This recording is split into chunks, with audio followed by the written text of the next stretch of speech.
Well, I love singing, that's why I sing, and I also love to connect with people, and I think it's super powerful to be able to make a connection with a stranger. Either I usually make them cry, which I don't mean to, but having that connection through song is an amazing experience, so I just love it. As a pro singer, I started pretty young. I started singing a lot of Italian songs and doing a lot of Italian gigs around town. And then through that, I started singing in high school, and we developed a professional band and started doing lots of professional gigs. I just fell into it, really. The reason I changed my stage name is because Amanda Canzurlo is a lot of things. A singing teacher, a wedding singer, a performer of lots of different genres of music. So when I was trying to figure out what my style was as an artist, I found it easier to completely change my name and develop this new persona, which isn't overly new, it's just a side of me that I hadn't brought out into the public before. So it just made it easier for me to fall into my artistry and switch off from the world and from all the other hats that I wear. And it just enabled me to get into a zone to write my music and perform it in my own style. I think the Italian stuff, I grew up listening to a lot of Italian music. Italian was my first language, so I was the first Italian grandchild. Everything was Italian growing up. And I think as an artist, your own songs come from music that you grew up listening to, and it's just a collection of all those different styles and genres, your own interpretation of it. So I love the Italian melodies of music. Laura Pausini is one of my favourite singers in the world, and I grew up singing a lot of her songs. The Italian music is very, they're all love songs, which is my preferred, topic to sing about. So I think it's influenced my music like hugely, yeah. 100. I always wanted to study music at a university. Unfortunately for me, I never had the confidence to even go to an audition for a university when I was a teenager. I never thought I was good enough, even though I was performing professionally on the weekends. Being in an audition environment just really scared me. So I never took that step then, and it was always something I wanted to do. So I thought, going back as a mature age student, let's see what I learned, scrub up on some theory, and it did. It took me out of my comfort zone completely. It enabled me to hone in on my craft for a year, and I only had a couple of panic attacks that year, so it was okay. The exams weren't too bad, but it was a really great experience for me. I really loved being at WAPA, and yeah, it was fun. My songwriting process changes every time. Sometimes I will get a melody idea, sometimes I'll write down lyrics. The other night I had a dream about a song. They always come to me in dreams, and I usually wake up and forget them, but I know they're in the subconscious somewhere. Every time it's different, and the lyrics usually come out really quickly, like within 10 minutes I've written something, and same with the melody. I try not to force my songwriting process at the moment, and I just let it come when it comes. Touring, I obviously struggle to find time to write, but yeah, I just kind of, if I can find that space to be silent, it just comes from somewhere. I can't really explain where. I play a little bit of piano, so I write most of my songs on piano, and I'm just learning the guitar. My fingers are very sensitive today. At the moment we're touring the Adele and Amy Songbook, so that's taking up a majority of my time. Before that I was doing weddings and corporates and pubs and things like that, but I've moved on to more theatre shows now, which is what I enjoy, singing to a captive audience. Not that I don't mind those drunken pub crowds, but this is just a different type of show. You're not background music anymore, you're putting on a show, so it's a whole new challenge for me, and loving this side of performing.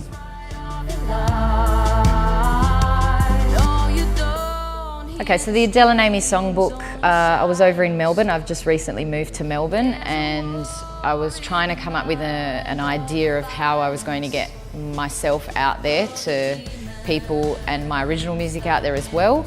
But I was finding that if the crowd doesn't really know who you are or your original music, they're not really going to come to the shows. So we came up with an idea to give people a show that they would recognise, songs that they would recognise of two amazing artists that I look up to as an artist myself. And so we came up with the Adele and Amy Songbook. We knew that people were out there doing Adele shows and Amy shows, but no one had actually put them together. And I mean, chances are if you like one, you like the other. Amy, or Adele, talks about how Amy has inspired her musical career. And so we were walking one day, my partner and I, and we just came up with this idea. So we threw it out there to see what happened, and everybody got so excited about the shows. Our first show sold out in a week. And sometimes we do just the Adele Songbook, and other times we combine the two artists together. So where we are right now is the Astor Theatre in Perth, and we'll be doing the Adele Songbook with a 16-piece band featuring a string orchestra, and that's on June 3rd, 2017. I started teaching, I think it was about 6 years ago. When I got back in, I had a little bit of a break from professional singing from my teen years to my early 20s. And when I got back into it, I had voice problems. My voice wasn't lasting the full 3-hour pub gig. And so I started having singing lessons. And at those singing lessons, I wasn't quite understanding what the teacher was talking about. So I thought, the next step is to study it myself so that I can understand my instrument better. So I did start studying music, and then I was encouraged to start teaching. Again, wasn't ready or confident enough to do it, but slowly we got there. And now when I am home in Perth, I teach those students that I can. I love helping people with their voices. I'm a bit of a voice nerd, and I love teaching people of all ages. Yesterday I had my first 78-year-old student, and he was lovely, and so I learn off them as well, and any time I can spend talking about music or the voice is a great time for me, so yeah.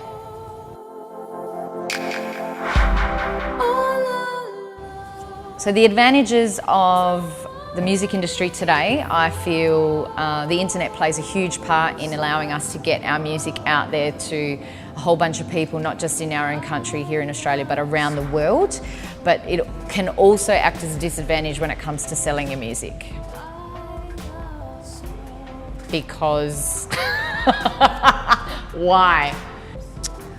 I don't know. It's a touchy subject for me. I don't like to say too much about it because it's a catch-22, you know? Technology helps us, but it also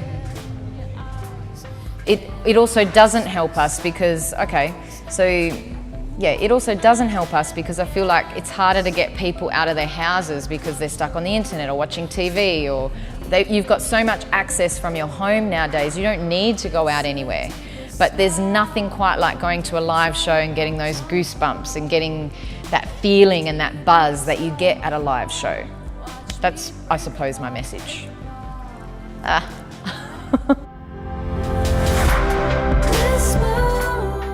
So when I'm touring, vocally, I'm a bit, I turn into a bit of a vocal psycho, I suppose. I wake up in the morning, I steam my vocal cords first thing in the morning while I'm on tour, and then I warm up my voice that morning so that it's warm for the rest of the day, and then I go to sound check, and then I warm up again before the show. And I think everybody knows in their own voice when they're ready. Singing Adele and Amy songs is quite a big sing. I use my entire range for this show, and when I have to last 3 or 4 shows in a row, I need to make sure that I'm nice and warm, and then after the shows I warm down and steam again before bed. So I've got quite a strict vocal regime while I'm on tour. When I'm off tour, I relax a little bit. I don't warm up every day. I try to have a bit of rest. But before any show, there's always a warm up. And no alcohol. I look forward to the days that I get to drink alcohol and perform. Again, when I do an easier show. Finding peace within myself. Steaming has saved me 100%, and I love my vocal zones. I think I've gotten the whole state on vocal zones here. They're the best. I don't know what it is, they're just miracle lozenges. There's just something about them, but I don't know. They're just the best. I've never come across any other vocal zones or any other lozenges that just soothe. For me, they really soothe, especially if you've got that scratchy feeling or feeling a bit dry in the back of the mouth. And they don't dry you out either. Some lozenges make it more dry. Yes, I wish someone had said to me, you need to save like $50,000. You need to have a kitty. I wish someone had said to me, have a kitty, and then you don't have to worry about finances along the way, because everything you do costs money, whether it's a promo video or a new song in the studio, and the recoup is not, you don't see it back straight away, if at all. So kids, save your money.